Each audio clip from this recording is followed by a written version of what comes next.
Before you lies a series of ancient labyrinths, each one carved differently, yet all leading inward. You might think a labyrinth is a maze meant to confuse, but in truth it is the opposite. A maze was built to make you lost, a labyrinth to help you find yourself. Its turns are not tricks but teachings. Jung wrote that when the psyche meets disorder, it builds symbols of passage, spirals, corridors, doorways, to represent the journey from confusion to clarity. So take a breath. Look at the labyrinths before you. Don't analyze their aesthetics or colors. Simply notice which one stirs something wordless. Which pattern feels like it mirrors how you move through life's uncertainty. Let intuition, not reason, decide. Because what follows is not a game of chance, it is a reflection of how your soul navigates chaos. Jung called the labyrinth a living mandala of transformation. Every twist mirrors a psychological process: confrontation, loss, redirection, renewal. When you step into a labyrinth, you are symbolically walking through yourself.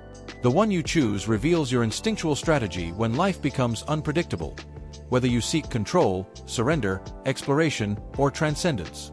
The first labyrinth is the straight path. From the outside it looks simple, a single corridor from entrance to center.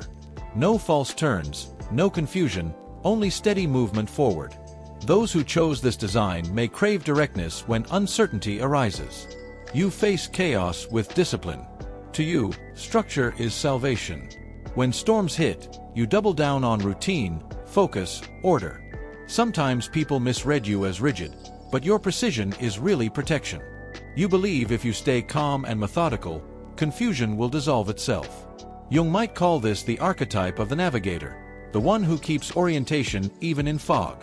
You likely excel at planning, prefer predictability, and resist improvisation until forced. Yet your gift hides a danger, a fear of surrender. Life's richest turns often appear as detours, and you prefer highways. Chaos unsettles you because it undoes your maps. But perhaps your soul uses this labyrinth to teach that not every mystery needs solving. Some merely need walking. Progress is not always linear. The straight path invites you to see that even precision, when sacred, can transform into patience rather than control. The second is the spiral labyrinth. It coils inward in wide arcs, pulling you slowly toward the core. If this was your intuitive choice, your relationship with chaos is rhythmic. You trust process. When life unravels, you rarely fight back violently. You circle, observe, and absorb. You may retreat to reflection before taking action. Others sometimes accuse you of delay, but your delay is incubation, waiting until the path reveals itself. You believe in returning rather than escaping.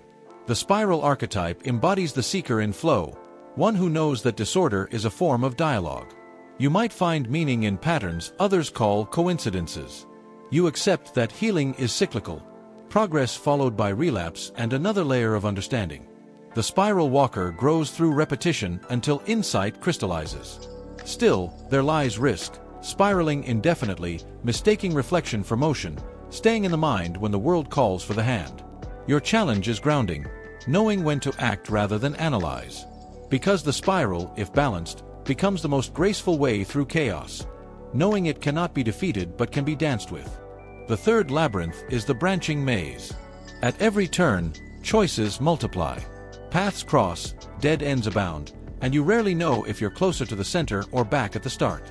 Those drawn to this pattern often embody the strategist. Chaos excites you more than it terrifies you. You thrive on problem-solving, mapping, decoding. Uncertainty feels like a puzzle, and puzzles mean possibility. Your adaptive intelligence allows you to juggle contradictions, to improvise systems out of disarray. You're quick-witted, but beneath that agility lies hidden exhaustion. Constant analysis consumes energy. Perhaps life taught you early that safety required readiness, that one wrong decision could cost too much. Now, even when no crisis exists, part of you scans for hazards. The branching maze whispers a reminder: not every door requires questioning. Sometimes wandering itself is sacred. Let chance serve you. Trust the surprising route, the one you didn't calculate. Genius without rest becomes anxiety disguised as efficiency. When you learn to navigate not out of fear but curiosity, chaos becomes creativity. The fourth labyrinth differs completely. The woven path, shaped like a knot whose lines loop together and separate again before converging at the center. It represents a life interlaced with others. If this design drew your gaze, your navigation of chaos depends on connection. You don't journey alone. You braid yourself into relationships, synchronicities, communities, nature. You see meaning in collective endurance rather than solitary mastery. People turn to you for grounding because your empathy builds invisible bridges. Yet this strength becomes shadow when the need to hold everyone else distracts you from your own progress. You might assume responsibility for harmony even when it's not yours to maintain. The woven walker must remember, threads also need space. Unity doesn't require collapse into sameness. Jung observed that individuation never meant isolation, it meant distinct harmony, like separate instruments forming one orchestra. Your labyrinth reminds you that boundaries are what turn compassion into communion rather than entanglement. The final labyrinth is the broken path. Its lines are jagged, irregular, seemingly unfinished. At first glance it barely functions. Openings lead nowhere, edges fray into void. And yet, for some, it carries power like raw art. If this image seized you, you may meet chaos with radical acceptance. You stopped expecting neat solutions long ago. Instead, you work from fragments. Brokenness, to you, is honesty. You might identify as the alchemist, transforming ruin into revelation. During turmoil, you dismantle expectations entirely, trusting that meaning will rebuild itself from debris. Others might see recklessness where you sense freedom. Yet even this liberation has its danger. Mistaking collapse for transcendence, staying too long in destruction because creation feels like a burden. The broken path asks that you rebuild slowly and consciously. It reminds you that meaninglessness is a passage, not a destination. When you choose this labyrinth, your psyche reveals enormous courage, the willingness to start over without guarantee.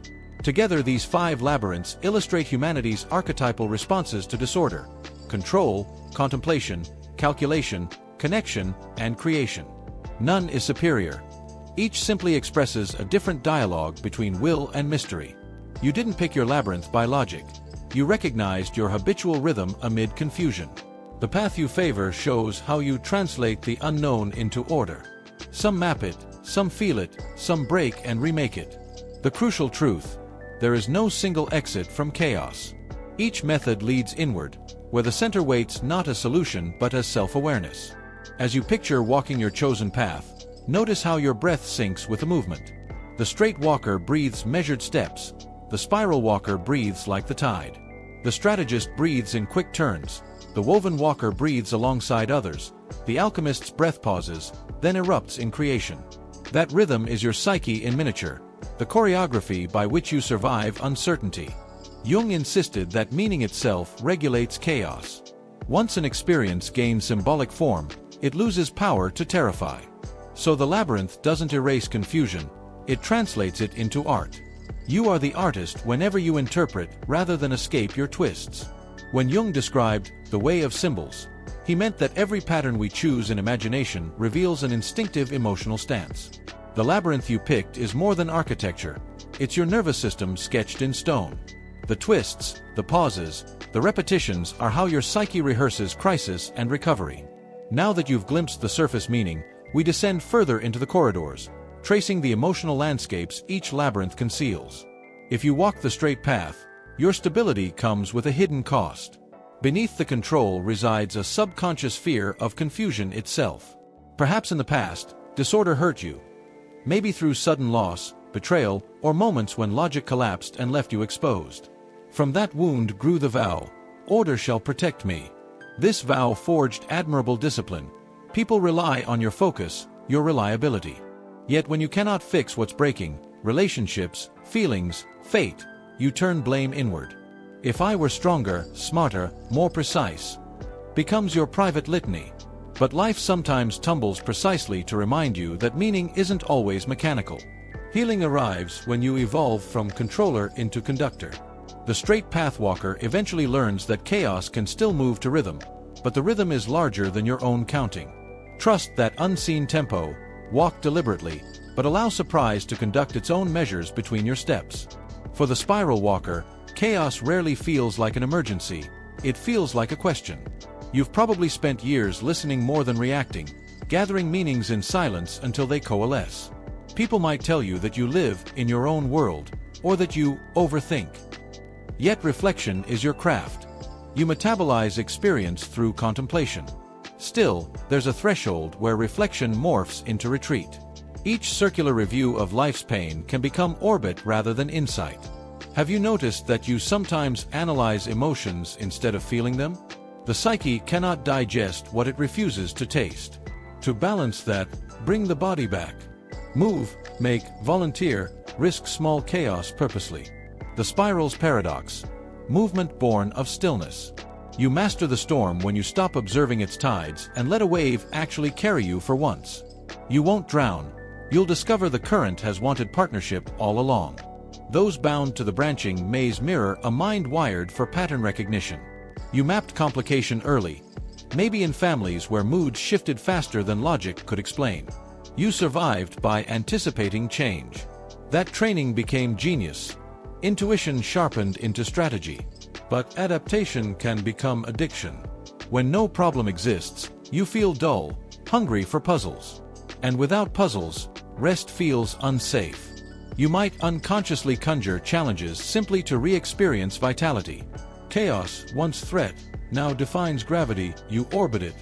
Integration requires learning the alchemy of pause. The strategist within you isn't meant to vanish, they're meant to become artist. Use that same cognitive elasticity to play instead of predict. Solve creative equations, learn music, design, storytelling, anything unmeasurable. Let spontaneity replace survival as your reason for thinking fast. The maze transforms from battlefield into playground the moment you give yourself permission to stop winning. The woven path carries a more collective story. While other labyrinths reveal individual orientation, this one exposes the heart's necessity for belonging. If this structure caught your intuition, you likely move through difficulty by linking hands. When confusion hits, you text, call, gather, or intuit connectedness as safety. You sense the emotional architecture binding all people, what Jung called the anima mundi, the soul of the world. Yet connection easily turns to caretaking, especially when empathy formed as duty rather than joy. Perhaps you were once the peacekeeper, carrying unspoken responsibility for everyone's stability. Even now, under stress, you offer comfort before you ask for it. Invest energy even when the well is dry. Chaos reminds you brutally that you cannot weave harmony without warp and weft. Tension itself creates fabric. Allow moments when threads loosen. Let others carry the pattern too. Vulnerability is not unraveling. It is giving the tapestry room to breathe. And then there is the broken path, the most intimidating yet sacred of all. To stand before discontinuity and still decide to walk requires faith rarer than certainty. Those drawn to it often matured early. Crisis, perhaps, destroyed the illusion of coherence. But instead of shattering completely, you learn to inhabit fragments as though they were constellations, scattered yet meaningful. You welcome contradictions. They feel honest compared to comforting lies. Your wisdom comes from rubble. Still, the broken path hides fatigue disguised as enlightenment. You tell yourself wreckage is freedom, but part of you fears building again. It means risking disappointment. Jung might say the archetype here is the phoenix refusing rebirth. Understand that creation will always contain vulnerability. In fashioning new order from pieces, you aren't betraying truth, you're extending it. Wholeness doesn't require repair to look seamless, it asks only continuity of courage. Observe how each labyrinth's shadow completes another's light. The straight path's rigidity finds release in the spiral's patience. The spiral's endless reflection receives clarity from the straight path's purpose. The maze's hyperanalysis softens inside the woven path's empathy. The woven's overmerging learns reclamation from the broken path's independence. The broken finds renewal through the maze's curiosity. The psyche, clever poet that it is, cross-pollinates every pattern. It ensures evolution through contradiction. And while this symbolic language seems mythic, its application is immediate. Reflect on your current sources of confusion, a relationship, a crossroads, an identity shift. Examine how you're responding. Are you structuring harder, straight? Circling delays, spiral? Calculating possibilities, maze? Holding everyone together, woven? Or dismantling everything, broken? None of these routes are wrong. They're responses encoded in the psyche's DNA. But knowing which you're using allows transformation. Awareness converts instinct into choice. Because that is what the labyrinth ultimately represents: choice in motion. You cannot leap from entrance to center. You must keep walking, even when the corridor bends back toward where you've been. Progress always appears briefly as regression first. In therapy, in art, in grief, we call that moment resistance, but metaphorically it's simply a turn on the path. Jung warned that resistance isn't failure. It's psyche's plea for gentler speed. The labyrinth trains that gentleness: advance, retreat, breathe, continue. Notice also that none of these designs feature monsters guarding the center, unlike the mythic Greek maze. Jung reimagined the Minotaur as our own unintegrated chaos. Fear made flesh. When you finally reach the middle of your chosen pattern, no beast waits, only reflection. The center mirrors the walker. Whatever you feared losing along the way shows up not as enemy but as energy ready to return home. So when your daily routine collapses, traffic snarls, emails overwhelm, remember, you've already rehearsed the choreography in symbolic space. The labyrinth you chose describes how you unconsciously reclaim direction. Naming it disarms it. You no longer stumble blindly. You watch yourself navigating and, through observation, subtly rewrite the route. As each labyrinth deepens from geometry into lived experience, it begins to teach through repetition. Jung would say the psyche educates itself by symbol. When you understand your pattern, you don't simply think differently, you move differently. Your posture toward life adjusts. That adjustment, small in action, immense in meaning, is how chaos slowly becomes creativity. The straight path walker's transformation lies in developing elasticity. At first, you move exactly as the line suggests: one direction, one intention. Your gift is focus, your challenge, grace. Eventually, you discover that discipline and flexibility are not opposites, but stages of the same dance. Consider the archer. Precision demands looseness of grip. So it is with you. Structure continues to anchor you, but spontaneity becomes the spark. When confusion surges, instead of building a higher wall of plans, you take one conscious detour, a small decision made on intuition alone. That decision feels terrifying at first, then liberating. Over time, you realize the straight path is not truly straight. Its many microcurves almost invisible until you submit to motion. You evolve into the balanced strategist, one who guides clarity without suffocating wonder. The spiral walker matures by translating insight into embodiment. You already sense life's rhythm. Your next task is to join the dance openly. Suppose an idea returns for the 10th time, that recurring notion you label procrastination. Instead of judging delay, treat it as spiral timing. It reappears because understanding requires layers. Step forward this time, applying even one fragment of your reflection in tangible reality. Paint, share, call, attempt. The smallest outward act completes an inner revolution. Thus the spiral becomes a double movement, wisdom descending into action, then rising again refined. You evolve into the alchemist of flow, knowing that every seeming repetition conceals ascent. The branching maze walker learns serenity inside multiplicity. With maturity, you realize not every choice changes destiny. Life tolerates experimentation. Once, decision-making was war. Now it becomes play. This evolution births courage to fail usefully. The anxiety of right or wrong collapses. You measure success by discovery, not outcome. You start noticing that confusion, too, has thresholds. Beyond a point, it becomes curiosity's kin. And so the maze transforms into a mind garden. You walk the same corridors but with laughter echoing instead of analysis. You become the cartographer of possibility, mapping ambiguity into artful variety. For the woven path soul, growth appears as gentle individuation. You once sought harmony by merging, now you seek harmony by resonance. In chaos, rather than asking, "Who needs me?" you begin to ask, "What needs me, and what doesn't?" Saying no feels strange at first, almost immoral, then gradually divine. The web you weave gains strength through selective tension. Relationships around you shift, fewer yet deeper, calmer yet more dynamic. People sense integrity replacing obligation. You embody what Jung described as the self in communion, centered enough to connect without dissolving. You become the weaver of boundaries, mending both solitude and solidarity into the same fabric. The broken path walker experiences the boldest metamorphosis, rebuilding. Once, you valued shatter as proof of truth. But over time, you sense that beauty can coexist with completeness. Survival isn't the utmost virtue, creation is. You realize endings were never rebellion against order, but invitations to authorship. Slowly, reconstruction becomes your art form.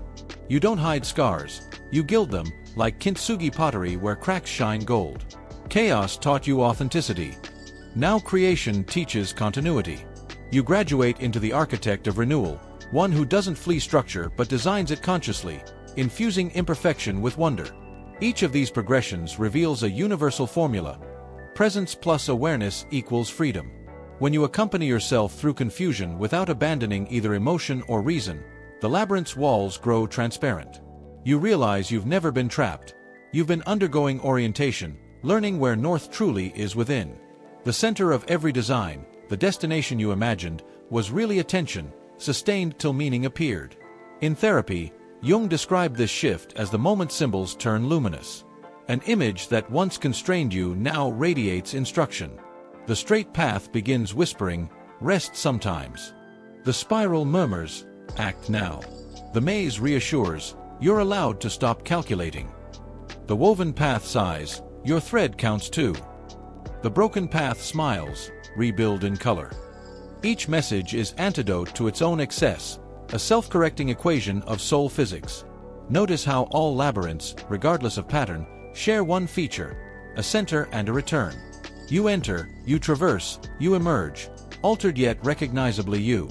The circular journey mirrors respiration. Inhale, exhale, go in, come out. Every crisis mirrors this breath. You draw it in, feel its burn, then expel what no longer nourishes. Navigation, then, becomes respiration extended through time. Those who master breathing master confusion. Modern life seldom honors this rhythm. We worship velocity, measure worth in straight lines of productivity. The labyrinth subverts that religion. It insists that arrival requires wandering. When you learn to embody its ethics, you stop pathologizing uncertainty. The unknown ceases being an enemy. It becomes terrain of initiation. Even mistakes acquire dignity. They are simply missed turns in the great corridor of discovery. Look again at the image of your chosen path. Its lines are silent teachers. The straight path's unwavering beam symbolizes focus tempered by compassion. The spiral's embrace illustrates surrender with continuity. The maze's interlocking routes reveal improvisation disciplined by intuition. The woven cords shimmer as unity through respect. The broken shards gleam as creativity reborn from courage. The psyche uses these drawings the way the body uses muscles. By contemplating them, you exercise emotional memory, preparing for life's next turbulence. At this point in the symbolic journey, another layer reveals itself. The labyrinth isn't just personal, it's collective. Every society navigates chaos using its favored pattern. Cultures preferring order mirror the straight path. Artistic eras favor the spiral. Technological revolutions behave like branching mazes of innovation. Humanitarian movements weave empathy across generations. Restorative periods following collapse walk the broken line toward renewal. You, therefore, are a microcosm of civilization's mood. Your inner architecture participates in history's broader labyrinth, countless paths intertwined, all seeking meaning through motion. Recognizing this dissolves loneliness. Your struggle is the world's struggle, refracted through individual circumstance. Now imagine bringing these insights back to daily life. Next time confusion threatens, recall your pattern's mature voice. If straight, pause for ambiguity.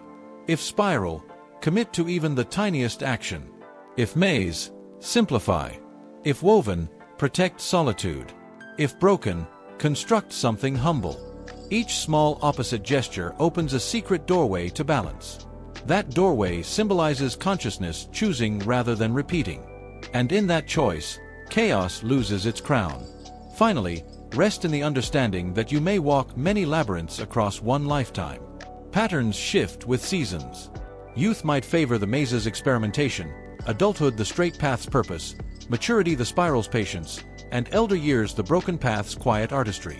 To observe change without panic is the essence of mastery. Individuation never freezes form. It keeps realigning the design around awareness like a living mosaic. Your task is simply to notice when a corridor turns and to keep walking with curiosity instead of dread. As you keep walking, the labyrinth begins to take on a softer light. At this stage, the corridors no longer feel like boundaries. You can almost sense the air between the walls breathing with you. Integration has begun. In Jungian language, integration means that opposites have stopped quarreling. They have started composing music. Where once you moved through passages seeking escape, you now walk for understanding. Each labyrinth offers a different kind of integration, and together they describe how wholeness actually looks in motion. Not perfect symmetry, but balance that wobbles gracefully. The straight path integrates through humility. After a lifetime defending clarity, you finally accept the beauty of uncertainty. Your orderliness turns into kindness. You notice you no longer condemn disorder in others. You guide them with calm. This shift subtly alters your identity, from perfectionist to pillar. The tranquil order you once forced becomes sanctuary for those lost in too many questions. The straight path walker becomes a keeper of stillness, understanding that stability is not control's triumph, it is compassion's home. The spiral integrates through intimacy with time itself. The loops and returns that once frustrated you become companions. You start recognizing seasons, not just actions, times to speak, to pause, to act, to heal. You allow emotions to unfold at their own rhythm, and suddenly life stops feeling late. This temporal trust dissolves guilt. You no longer apologize for pacing. The spiral walker turns wisdom into patience that extends beyond the self. You begin teaching others how to live cyclically, how to see healing not as a project to complete but an atmosphere to inhabit. Integration for the branching maze happens in awareness of choice without anxiety of consequence. You realize that all roads teach, some quickly, others deeply, none wasted. With this realization, decision-making transforms from burden into freedom. You can now be present anywhere because every route is lesson. When you release the illusion of perfect choice, creativity surges. Uncertainty feels less like chaos and more like jazz, alive through improvisation. The maze walker integrated becomes a polymath of peace, engaged, inventive, but also quiet inside, able to say, "Let's see where this turn leads," without fear. The woven path integrates when empathy matures into mutuality. Where once you merged with others out of love or duty, you now connect through choice and reciprocity. You listen as deeply as ever, but remember to include your own silence in the conversation. Because of this, relationships with you start to feel lighter, clearer, truer. You're no longer the net holding everyone. You're the loom teaching them to weave alongside you. Chaos may still twist the threads, but togetherness turns it into pattern. In this integration, you embody what Jung termed the archetype of the self interwoven with the collective unconscious, individual yet communal, personal yet universal. And the broken path integrates by turning endurance into artistry. You discover that resilience need not always be raw, it can be radiant. Reconstruction becomes mindfulness. You begin decorating the fractures rather than hiding them, making beauty from continuity instead of erasure. Resilience changes meaning. It's no longer about surviving collapse but about singing through absence. You inspire others to see failure as fertile soil. The broken path integrated becomes wholeness with teeth marks, elegant proof that light and wound can share one outline. When these integrations coexist, the labyrinth ceases being separate maps. It becomes a spherical continuum, each pattern flowing into the next. The straight provides axis, the spiral provides rhythm, the maze provides possibility, the woven provides connection, and the broken provides rebirth. Together they resemble a 5-point compass, the psyche's navigation system for chaos. You begin noticing that in real life you shift among them fluidly, ordered at work, spiral in love, woven with family, broken yet alive in loss. That flexibility itself is individuation, the capacity to inhabit many selves without betrayal of essence. To embody this wholeness, practice witnessing your own process instead of judging it. Next time turmoil strikes, quietly ask, "Which labyrinth am I walking right now?" Don't rush to pick a better one. Simply see. That observation reintroduces consciousness, and consciousness transforms psyche's autopilot into collaboration. The straight step softens, the spiral slows, the maze simplifies, the woven releases, the broken rebuilds. With awareness present, pattern adapts. This is navigation turned to meditation. Integration also shifts your relationship with failure. Early on, each labyrinth seemed to promise arrival, reach the center, gain wisdom. But true maturity sees the center is everywhere. Every twist, every pause, every backtrack is the center occurring presently. The destination no longer matters because presence itself has become orientation. Jung would call this realization the Konyangsho, the sacred union between consciousness and unconsciousness, spirit and matter. In the language of labyrinths, it means the walker and the path have fused. Walking itself has become understanding. As the inner world stabilizes, the outer world mirrors back. Practical life benefits, creative work steadies, relationships clarify, anxiety diffuses.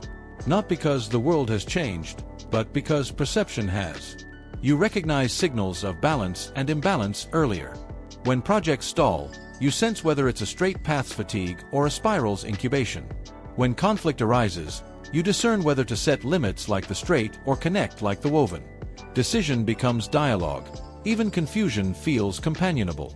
At this stage, self-compassion becomes the quiet center of all labyrinths. You realize that navigation was never about mastering chaos. It was about befriending the navigator. The endless internal commentary of, "You should handle this better," softens into curiosity. "How interesting, this is how I handle it." Such neutrality is not indifference, it's tenderness toward humanity. The psyche relaxes when it feels observed kindly. That relaxation is enlightenment in ordinary clothes. Perhaps the most intriguing change is how you relate to others' chaos. Previously, you might have tried to fix them, explain them, rescue them. Now you witness them walking their labyrinths.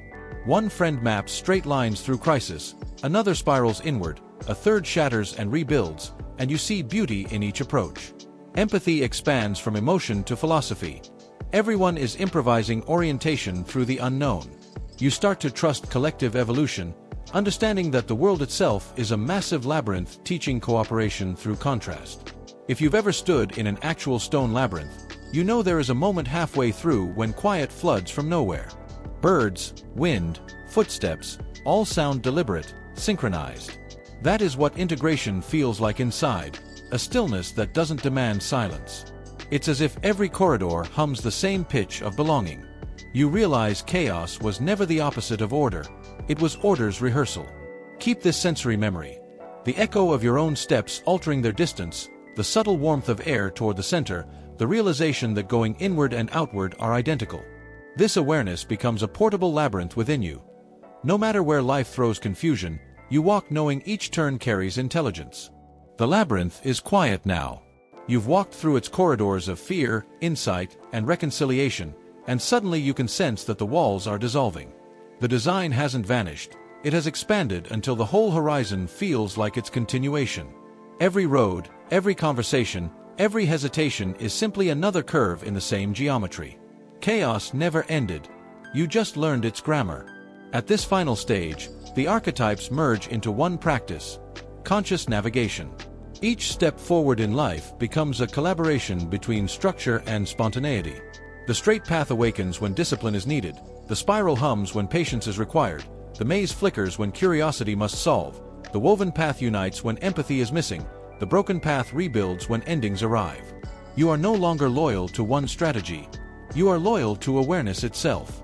Jung wrote that the goal of individuation is not perfection but wholeness. Perfection edits life to fit an image. Wholeness lets life edit the image itself. This understanding transforms chaos from opposition into apprenticeship. Every upset you face, career flux, relational drift, creative drought, is not a test of strength but a seminar in seeing. You begin to treat confusion as correspondence, a letter from the unconscious written in the alphabet of experience.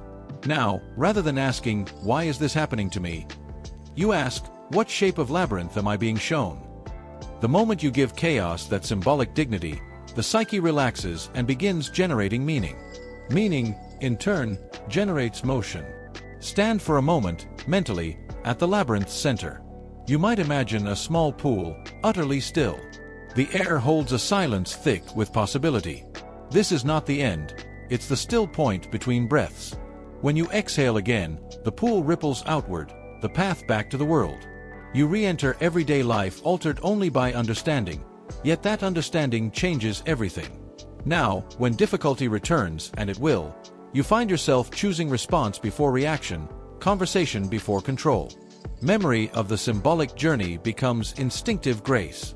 The straight path has taught you that order is love in motion, the spiral, that patience is active, the maze, that curiosity can be devotion, the woven path, that connection demands boundaries, the broken path, that rupture is revelation in disguise. Together they form the mandala of navigation, the psyche's compass that points simultaneously inward and forward. Perhaps the greatest revelation of this entire passage is humility before mystery. All human systems, however beautiful, eventually find their limits. The labyrinth reminds us that we inhabit not a puzzle to solve but a cosmos to participate in. You no longer walk seeking the end. You walk to keep relationship with wonder. That shift, goal to reverence, is the hallmark of maturity. It replaces fear with a strangely peaceful awe. You realize, I was never navigating chaos. Chaos was teaching me to navigate myself. Integrating these insights into daily life is simpler than it seems. You don't need rituals of incense or stone corridors, just small symbolic gestures anchoring awareness. Before meetings or decisions, trace an invisible spiral on your palm. Remind yourself to approach with curiosity. When overwhelmed, draw a short vertical line on a page, the straight path offering focus. When loneliness gnaws, picture threads connecting you to all living minds, the woven path breathing solidarity. After loss, jot 3 jagged lines, your broken path permission slip to grieve creatively. These microacts keep dialogue open between conscious and unconscious, reminding you that meaning isn't found, it's made continuously. The labyrinth also alters how you view success. Instead of demanding linear progress, you begin valuing recurrence, the ability to revisit lessons with deeper eyes. The same arguments, the same habits, the same dreams reappear, but you respond a little differently each time. That slight variation is not failure. It's evolution measured in millimeters, which is how genuine growth travels. Life loops like the spiral, never truly stuck, just orbiting closer to comprehension. This understanding breeds compassion for others. Their unpredictability no longer threatens you, it paints them vividly. You observe how each person you know walks a different architecture. Some rush straight through pain, some circle, hesitant, others dissect every option, some hold everyone's hands, some dismantle everything before beginning anew. Seeing this, you stop insisting that wisdom must look one way. You become a listener of labyrinths, a translator between paths. And quietly, without proclamation, that empathy transforms communities. Where once you offered advice, you now offer presence. Presence steadies more powerfully than solutions ever did. Imagine now stepping outward from the inner maze into dawn. The air feels slightly cooler, the light certain but tender. Behind you, the labyrinth remains visible, though faint, like the pattern on closed eyelids after staring at brightness. It will stay there forever as memory, not destination, but direction. You carry its map in your nervous system, its philosophy in your breath. And in the simplest moments, traffic lights, conversations, music, you'll suddenly feel that same pulse of pattern guiding delivery again. Inhale the unknown, exhale trust. In this awareness, even language quiets. There's nothing left to prove, only to practice. The ego relaxes. Imagination takes stewardship. What once felt like contradiction, logic and emotion, order and freedom, now feels like partnership. Spirituality regains flesh, psychology regains mystery. Your footsteps, ordinary, mundane, become sacred recitations of stillness moving. If inspiration ever fades, return to myth. Every glorious Odyssey, Theseus, Odysseus, Dante, walked the labyrinth toward self-recognition. You are the latest expression of that continuum, proof that humanity never stopped seeking the center. But you possess one advantage they did not: awareness that the center walks with you. Wherever you go, there it waits, not at the journey's end, but as the consciousness propelling it. As you close this reflection, feel gratitude, simple, sincere, for your own resilience. Gratitude turns chaos to teacher, past wounds to skill, ordinary time to ritual. Without anyone noticing, a transformation has completed itself. You are standing at the same entrance where you began, but now the entrance feels like exit because perception has reversed. Outside and inside are the same doorway. You smile, for the first time not in relief, but in recognition. The labyrinth taught you that confusion is sacred movement disguised as disorder. It revealed that navigation is less about knowing and more about remembering. And, above all, it whispered a lifelong instruction. Keep walking, but walk awake.